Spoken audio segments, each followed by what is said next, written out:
चल आवडलं का बाळा? चल आवड, पटकन उशीर होतो मग. माझी चप्पल पेपर आला.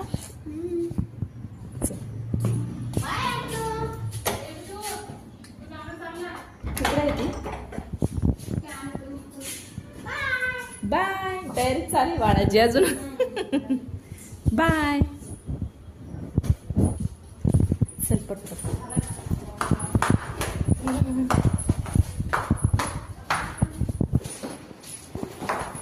चल भाजी येईल आपली. आमच्या बाळाला उशीर झालाय आज. चाललोय आम्ही पटापट. गाडी लवकर येते आमची. तसंच बाळाला सोडलं की मला समोर जायचंय. भाजी मंडी भरते आमच्याकडे, तर भाजी आणायला जायचं मला. तर आमच्याकडे सकाळी भरते असं वातावरण. पाऊस पडलेला आहे.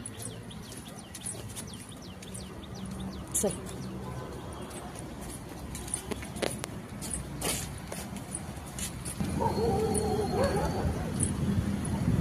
चला मित्रांनो, आलाय आमचा स्टॉप. आमचं बाळ जाईल आता तर डायरेक्ट 3-3:30लाच येतो तो घरी.